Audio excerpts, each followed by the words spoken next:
Okay, अपना आज का topic haematinics, diploma first year chemistry, pharmaceutical chemistry का टॉपिक हेमेटेनिक्स। हेमेटेनिक्स की अगर मैं बात करूं तो हेमेटेनिक्स है क्या? सबसे पहले मैंने 3 चीज़ें बोर्ड पे यहाँ पे लिख रखी हैं। हेमेटेनिक्स है क्या, what are haematinics, why they are important and how they work in our body. पहली चीज हेमेटेनिक्स है क्या, तो haematinics are the nutrients required for the formation of blood cells, यानी जो ब्लड सेल्स को बनाएंगे वो हेमेटेनिक्स है। 3 टाइप की चीजें आती हैं हेमेटेनिक्स में, विटामिन B12 आता है, आयरन आता है और क्या आता है, फॉलिक एसिड। 3 टाइप की चीज आती है हेमेटेनिक्स में। अपने सिलेबस में क्या चीज है हेमेटेनिक्स में, आयरन की क्या इंपॉर्टेंट है हेमेटेनिक्स में, आयरन की क्या इंपॉर्टेंट है हेमेटेनिक्स में, ये अपने सिलेबस में। तो पहले अपन को ये चीज क्लियर होनी चाहिए कि हेमेटेनिक्स है क्या। सिंपल सी चीज, जो ब्लड सेल्स को बनाएगा वो हेमेटेनिक होगा। अब बात आती है ब्लड सेल्स को बनाना क्यों है, क्योंकि आपको पता है blood cells RBC is a blood cell. RBC के अंदर क्या होता है, हीमोग्लोबिन आरबीसी के अंदर होता है। और हीमोग्लोबिन किस चीज से मिलकर बना हुआ है, haem plus globin, haem means iron and globin means protein, यानी कि आयरन जरूरी है हीमोग्लोबिन के फॉर्मेशन के लिए। और हीमोग्लोबिन क्या करता है, ऑक्सीजन को कैरी करता है, यानी ऑक्सीजन की सप्लाई करता है अपने बॉडी के अंदर, बॉडी के टिश्यूज में, बॉडी की सेल्स में। और अगर हीमोग्लोबिन कम होगा तो क्या होगा, हीमोग्लोबिन कम होगा तो ऑक्सीजन की कैरिंग कैपेसिटी जो है, ऑक्सीजन की डेफिशिएंसी होने लग जाएगी और इस चीज को अपन क्या कहेंगे, एनीमिया। सिंपल सी चीज, एनीमिया हो जाएगा किसकी वजह से, हीमोग्लोबिन की कमी की वजह से, और हीमोग्लोबिन बना है आयरन से।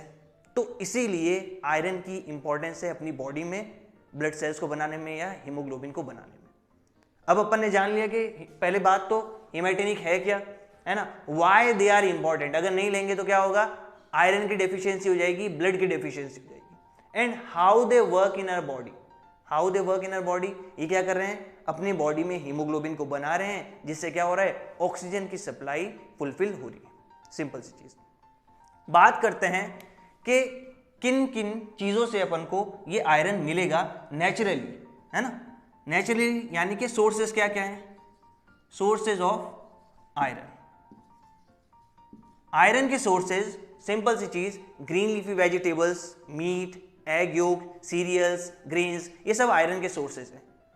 अगर बात करें डेली रिक्वायरमेंट कितनी है आयरन की, क्योंकि डेली रिक्वायरमेंट जब सोर्सेज हैं तो कुछ ना कुछ डेली रिक्वायरमेंट भी होगी कि कितना हमें कम से कम कंज्यूम करना चाहिए आयरन। तो मेल्स में अगर बात करें तो मेल्स में आयरन की डेली रिक्वायरमेंट 10 मिलीग्राम है और फीमेल्स में आयरन की डेली रिक्वायरमेंट 18 मिलीग्राम है। मेल्स में 10 मिलीग्राम, फीमेल्स में 18 मिलीग्राम। और अगर बात करें कि कब आयरन ज़्यादा लेने पड़ते हैं, देखा होगा मार्केट में आयरन के टैबलेट्स है, कैप्सूल्स हैं, सिरप्स हैं, आयरन की बहुत सारी प्रिपरेशन अवेलेबल हैं। तो कब आयरन की ज़रूरत पड़ती है, जब डेली रिक्वायरमेंट फुलफिल नहीं हो पा रही है या तो आपकी, है ना, या फिर कुछ ऐसी कंडीशन आ जाती है कि जब आयरन की ज़रूरत ज़्यादा पड़ती है। जैसे कि फॉर एग्जाम्पल आफ्टर प्रेगनेंसी या ड्यूरिंग प्रेगनेंसी, है ना, जब 2 लाइफ होती हैं। या फिर बात करें एक ऐसी पैथोलॉजिकल कंडीशन जिसमें कि ब्लड लॉस ज़्यादा हो गया, तो उसमें आयरन की जरूरत पड़ेगी। मेंस्ट्रुएशन पीरियड में ज़्यादा पड़ेगी आयरन की ज़रूरत, या फिर एक्सीडेंट के केस में या हेमरेज के केस में आयरन की ज़रूरत पड़ती है ज़्यादा। जब ब्लड लॉस ज़्यादा हो गया आपका तो आयरन देना पड़ेगा, सिंपल सी चीज़। ठीक है, ये हो गया आयरन के बारे में कि आयरन अपन को कब कंज्यूम करना है। अगर बात करें आयरन की, तो आयरन किस फॉर्म के अंदर कंज्यूम करना है ये भी हमें समझना पड़ेगा। तो 2 फॉर्म आयरन की अपन कंज्यूम करते हैं।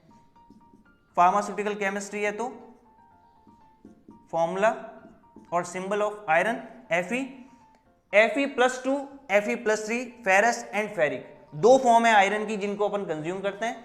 फेरस की अगर मैं बात करें तो फेरस को ज्यादातर टैबलेट या कैप्सूल में या सिरप में अपन कंसीडर करते हैं। क्यों कंसीडर करते हैं, क्योंकि फेरस जो है, फेरस की एब्जॉर्बेंसी अच्छी है, फेरस की एब्जॉर्बेंसी अच्छी है, इसीलिए फेरस के जो सप्लीमेंट्स हैं वो ज्यादा कंज्यूम करते हैं।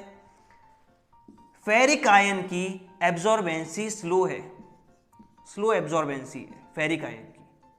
अब स्लो एब्जॉर्बेंसी है, इसीलिए फेरिक आयन को अपन कम यूज में लेते हैं। अगर बात करें फेरिक की, तो फेरिक को अपन सुपरफिशियल सरफेस पे एज एंटीसेप्टिक, डिसइंफेक्टेंट के तौर पे यूज कर सकते हैं, एस्ट्रिजेंट के तौर पे यूज कर सकते हैं। मगर अगर बात करें कि कंज्यूम किसको करना है तो फेरस के जो सप्लीमेंट्स आएंगे, फेरस के जो कंपाउंड्स हैं उनको अपन यूज़ करेंगे। ठीक है, तो ये सारी चीज़ें थी हेमेटोनिक्स के बारे में, क्या है क्या नहीं है, किस टाइप के सप्लीमेंट को अपन को कंज्यूम करना है। अब बात करेंगे कि कौन कौन से कंपाउंड अपने डिप्लोमा सिलेबस में हैं जिनको अपन को पढ़ना है। ठीक है, आगे बढ़ते हैं। ओके, तो हेमेटोनिक्स में कौन कौन से कंपाउंड अपने डिप्लोमा सिलेबस में हैं? Number 1 compound is ferrous sulphate, ferrous sulphate. Second one ferrous fumarate. Third one ferric ammonium citrate.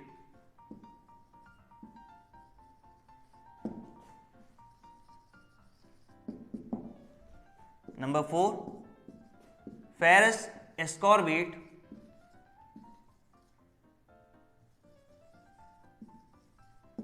And number 5 carbonyl iron.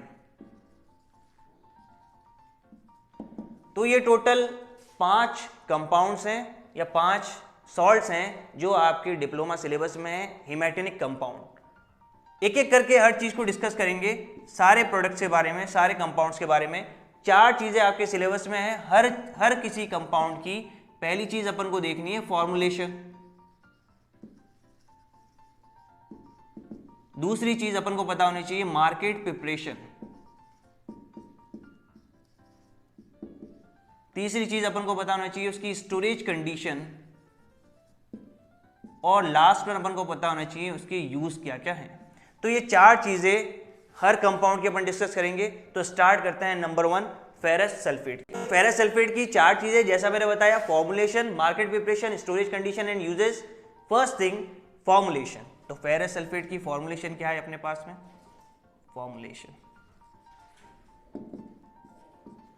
Formulation में ferrous sulphate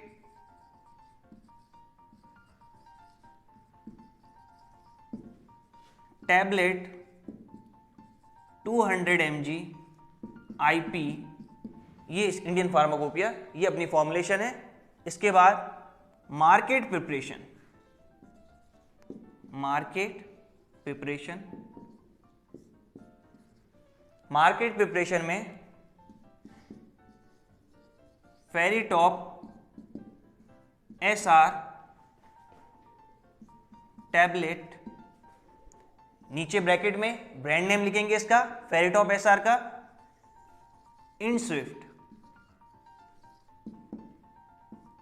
company.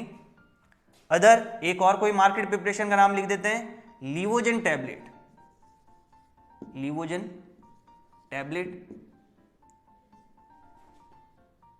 Procter and Gamble.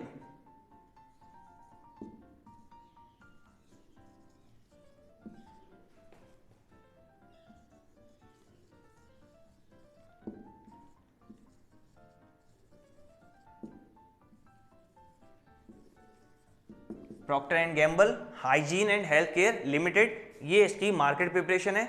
अब बची 2 चीजें, स्टोरेज कंडीशन और use.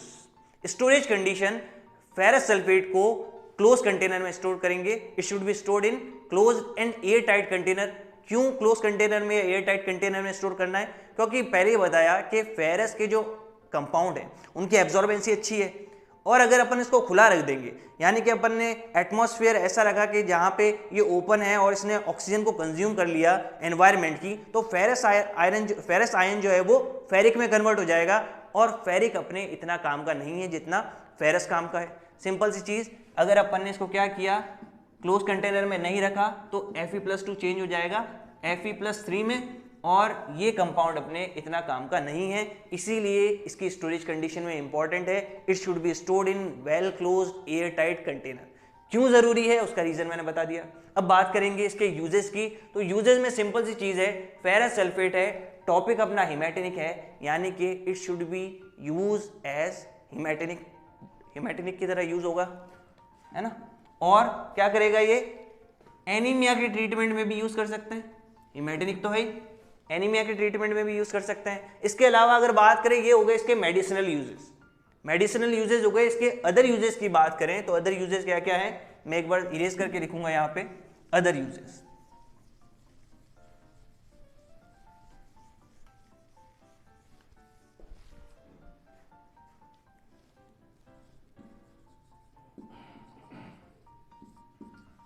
Main use हो गया in anaemia और as haematinic ferrous sulphate का। Other uses में क्या क्या होंगे इसके, यूज्ड इन इंक मैन्युफैक्चरिंग,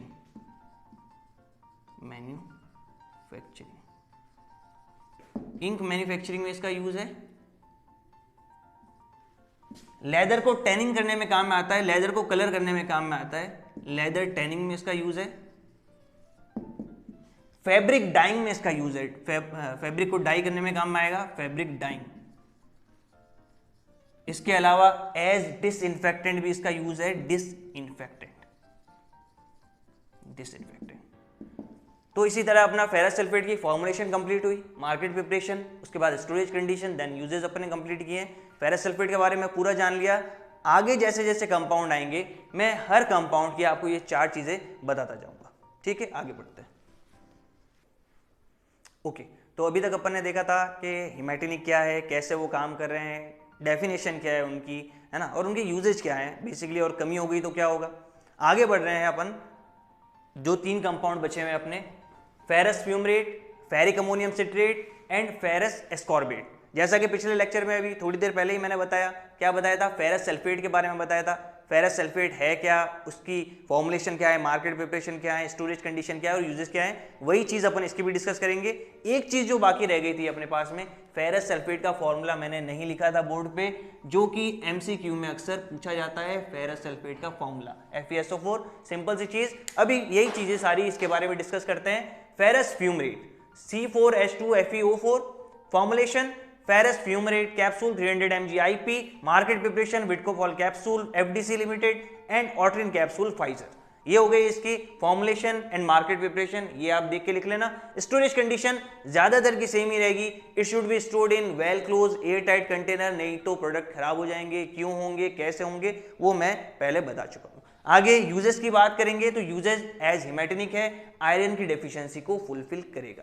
आगे बढ़ते हैं, next compound ferric ammonium citrate. अब बात आती है कि ये क्या अलग है, क्यों बनाया है आयरन का नया कंपाउंड। फेरिक अमोनियम सिट्रेट, मैंने बात की थी सारे के सारे फेरस हैं और ये क्या है, फेरिक है। लेकिन एक और चीज बताई थी, फेरस के कंपाउंड को अपन ओरली एडमिनिस्टर करते हैं क्योंकि उनकी एब्जॉर्बेंसी अच्छी होती है, और फेरिक के कंपाउंड को अपन सुपरफिशियली स्किन पे यूज करते हैं, है ना। तो फेरिक का कंपाउंड अपन ने यहाँ पे क्यों लिखा है, जबकि ये सारे के सारे कंपाउंड ओरली एडमिनिस्ट्रेशन के लिए। फेरिक का कंपाउंड इसलिए लिखा है यहाँ पे क्योंकि फेरिक अमोनियम सिट्रेट का एडवांटेज है। क्या एडवांटेज है, फेरिक अमोनियम सिट्रेट को जब अपन एडमिनिस्टर करते हैं तो ये as compare to other iron products less constipating है, क्योंकि आयरन के ज्यादातर चीजें जो हैं, आयरन के ज्यादातर कंपाउंड अगर आप हाई अमाउंट में लोगे तो कॉन्स्टिपेशन कॉज करेंगे, और इसका एडवांटेज अपन को यहाँ मिलता है फेरिक अमोनियम सिट्रेट में। ये लेस कॉन्स्टिपेटिंग है, लेस इरिटेटिंग है ना। लेकिन डिसएडवांटेज भी है, वो मैं पहले डिस्कस कर चुका हूँ। डिसएडवांटेज क्या है, जो इसकी एब्जॉर्बेंसी रेट है वो थोड़ी स्लो है ना। दोनों चीजें इसके अंदर हैं, लेकिन अलग कैसे है वो मैंने एक बार बता दिया है। Formula C6H8FeNO7, formulation ferric ammonium citrate capsule 160 mg IP, ferric ammonium citrate syrup 160 mg per 15 ml IP, market preparation Dexorange capsule and syrup, Franco Indian pharmaceutical private limited, storage condition well close air tight container and usages क्या आ गए, हिमेटिनिक है, और कैसे advantage है और क्या इसकी डिसएडवांटेज है ये भी मैंने बता दिया है। ठीक है, आगे बढ़ते हैं। नंबर 4 प्रोडक्ट अपना फेरस एस्कॉर्बेट। ये कैसे अलग है, अलग है बाकी सारे कंपाउंड से फेरस एस्कॉर्बेट। फेरस एस्कॉर्बेट का एडवांटेज ये है कि हिमेटिनिक तो है ही, लेकिन साथ साथ ये क्या करेगा कि ब्रेन की कॉग्निशन पावर जो है, ब्रेन की नॉलेज एक्वायरिंग पावर जो है वो बढ़ाएगा, इम्यून सिस्टम को भी एनहांस करता है, और एंटी कार्सिनोजेनिक एक्टिविटी भी इसकी है। 3 चीजें मैंने इसमें एक्स्ट्रा बताई हैं अदर देन हिमेटिनिक। पहला तो क्या कर रहा है, ये इम्यून सिस्टम को भी अच्छा कर रहा है, कॉग्निशन पावर को, ब्रेन की पावर को भी बढ़ा रहा है, और एंटी कार्सिनोजेनिक एक्टिविटी भी फेरस एस्कॉर्बेट की है।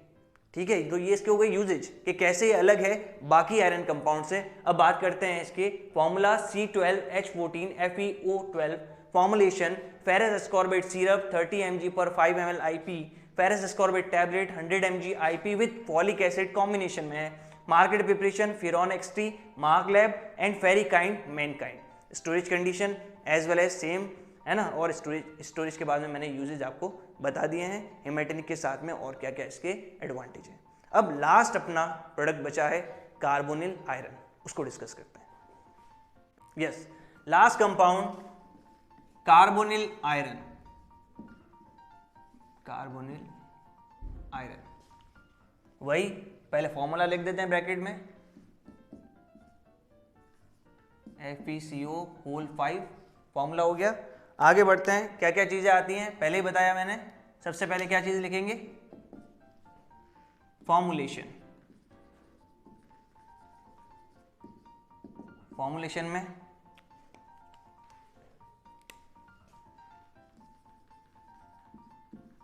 Carbonyl iron capsule 50 mg IP, carbonyl iron suspension 30 mg पर 5 ml IP। ठीक है, इसके बाद में फॉर्मुलेशन के बाद में सेकंड क्या चीज रहती है, market preparation. Market preparation, market preparation Zifol capsule and Zifol syrup, sorry suspension, suspension Mark lab.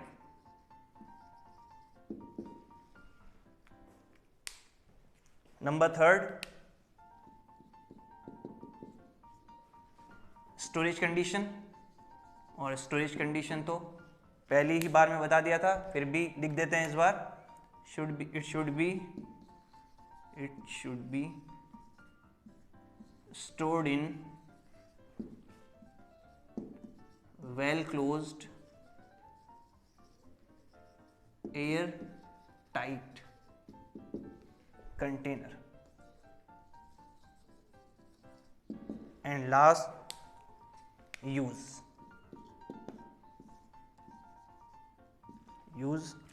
Use में स्पेशल यूज तो कुछ नहीं इसका, एज वही का वही, एज हेमेटोनिक।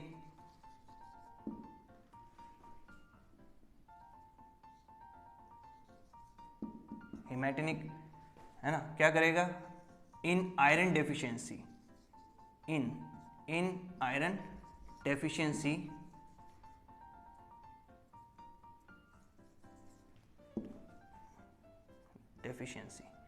और as iron supplement, iron supplement. और क्या करेगा, ऑक्सीजन की डिमांड को फुलफिल करेगा बॉडी के अंदर,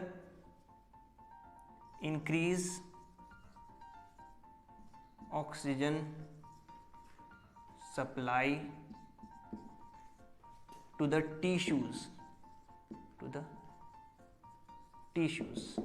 तो ये इसके हो गए यूजेज।